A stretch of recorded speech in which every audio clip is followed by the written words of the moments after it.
कांताबाई नंदिनी के यहाँ झाड़ू पोछे और खाना बनाने का काम करती थी। उसके पति की मौत बहुत पहले हो गई थी। कांताबाई का एक बेटा था दीपक। दीपक इस साल 10वीं की परीक्षा देने वाला था। दीपक मन लगाकर अपनी पढ़ाई कर रहा था। वो कंप्यूटर क्लास में भी एडमिशन लेना चाहता था ताकि वो अपनी पढ़ाई और भी अच्छे से कर सके। इसलिए उसने अपनी माँ से इसके लिए कहा। एडमिशन में कुछ ज्यादा पैसे लगने थे। उतने पैसे कांताबाई के पास नहीं थे, तो उसने वो पैसे अपनी मालकिन नंदिनी से मांगे। लेकिन जैसे ही कांताबाई ने नंदिनी से पैसे मांगे, नंदिनी उखड़ गई।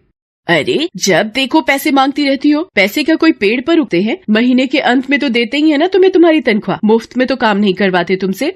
मेम साहब, ऐसा तो मैंने नहीं कहा। वो बात दरअसल ये है कि मेरा बेटा दीपक कंप्यूटर क्लास में एडमिशन लेना चाहता है, उसी के लिए पैसों की जरूरत थी।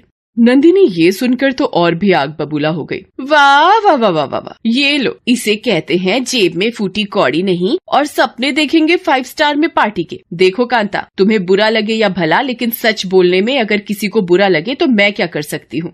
मैं समझी नहीं मेम साहब। देखो, तुम इतनी मेहनत करके 2 पैसे कमाती हो। उन पैसों को अगर जोड़ो तो भविष्य में तुम्हारे काम आएगा। क्यों बिना मतलब कंप्यूटर क्लास और दीपक की पढ़ाई लिखाई पर पैसे बर्बाद कर रही हो? कुछ नहीं मिलना उसे। यहाँ अच्छे अच्छे पढ़ लिख कर घूम रहे हैं। तुम्हारा बेटा कौन सा तीर मार लेगा? काम वाली का बेटा है, ज्यादा से ज्यादा क्या कर लेगा? मेरी मानो उसकी पढ़ाई लिखाई छुड़वाओ और उसे भी किसी काम धंधे में लगवाओ। नंदिनी की बात शुरू में कांता को बुरी तो लगी, लेकिन बाद में उसे सही में ऐसा लगने लगा कि ज्यादा पढ़ लिख कर दीपक क्या ही कर लेगा। वो अगले दिन ही उसके स्कूल गई और उसके प्रिंसिपल से मिली। जी सर, मैंने बिल्कुल तय कर लिया है। आप उसका नाम स्कूल से काट दीजिए। अब दीपक आगे नहीं पढ़ेगा। कांता, आपको पता भी है आप क्या कह रही हैं? मुझे सब पता है सर, लेकिन मैंने तय कर लिया है कि अब दीपक नहीं पढ़ेगा। कांता, एक बात बताओ, क्या हर हरे भरे पेड़ को कोई काटता है? तुम्हारा बेटा क्या है शायद तुम्हें नहीं मालूम। 9वीं में उसके गणित में 100 में से 100 नंबर आए हैं, अंग्रेजी में 99, हिंदी में 99, कमोबेश सभी विषय में उसने टॉप किया है। वो भविष्य में कुछ बहुत बड़ा करेगा कांता, तुम मेरी मानो, उसकी पढ़ाई मत छुड़वाओ। सर, मैं तो अंगूठा छाप हूँ, मुझे नंबरों का नहीं पता, लेकिन पता नहीं, आपकी बातों पर भरोसा करने का दिल करता है।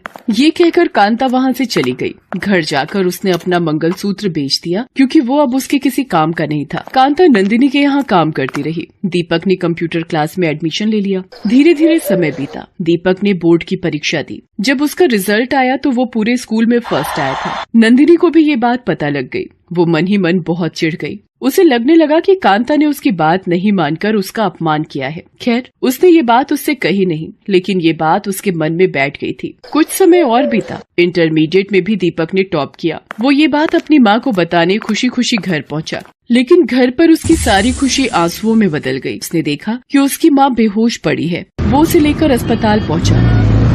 आपकी माँ को मेजर हार्ट अटैक आया था। आप कुछ देर और करते तो शायद हम उन्हें नहीं बचा पाते। अब आपको अपनी माँ का बहुत ख्याल रखना होगा। अभी कुछ दिन उन्हें आराम की सख्त जरूरत है।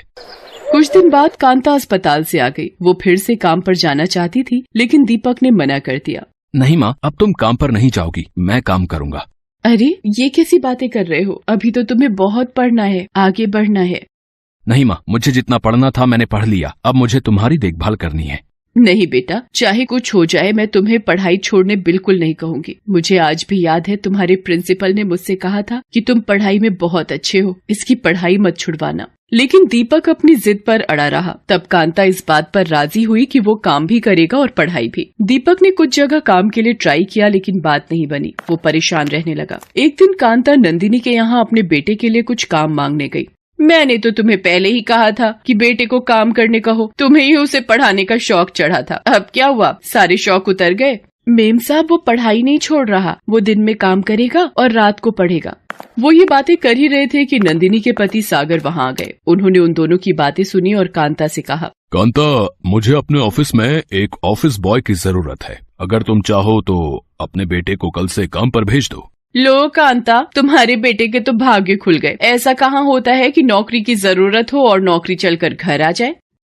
दीपक नंदिनी के पति के ऑफिस में काम करने लगा। पूरे ऑफिस की सफाई, गेस्ट के लिए चाय बनाना और पिलाना और इधर से उधर फाइल पहुंचाने का काम था उसका। वो सारा काम बहुत मन लगाकर करता। ऑफिस में जब उसे समय मिलता तो वो पढ़ाई में लग जाता। ऑफिस से छूटने के बाद इवनिंग कॉलेज में जाता। एक दिन की बात है, ऑफिस का काम खत्म करके वो अपने इवनिंग कॉलेज की ओर जा रहा था। तभी उसने रास्ते में देखा कि कुछ दिनों से जहाँ रोड निर्माण का काम चल रहा था वहाँ काफी भीड़ है। वो वहाँ गया तो उसने देखा कि एक आदमी वहाँ खड़े कुछ इंजीनियरों को गुस्से में डांट रहा है। मैं बार बार कह रहा हूँ, लेकिन लगता है कि आप लोगों के दिमाग में ये बात नहीं घुस रही है। मेरे रहते हुए अगर करप्शन किया तो मैं बिल्कुल बर्दाश्त नहीं करूंगा। सुन रहे हैं आप लोग? तुम लोगों के करप्शन का खामियाजा जनता को भुगतना पड़ता है, लेकिन वो क्यों भुगते? तुम लोगों को भुगतना होगा। उसके बाद वो आदमी वहाँ से सड़क निर्माण के कुछ मटेरियल को उठाता है। क्या है ये है? इसमें मिलावट, उसमें मिलावट, हर चीज में मिलावट। इन सामग्रियों से सड़क बनी तो 1 साल भी नहीं टिक पाएगी। सरकार जब पूरे पैसे दे रही है तो अच्छा काम क्यों नहीं हो रहा है? हम यहाँ जनता की सेवा के लिए बैठे हैं, लेकिन लगता है तुम लोग किसी और की सेवा कर रहे हो। मेरे रहते ये नहीं चलेगा। मैं अभी के अभी तुम सभी को सस्पेंड करता हूँ। कल से यहाँ नई टीम काम करेगी और हाँ, तुम सभी लोगों के खिलाफ इंक्वायरी बैठेगी।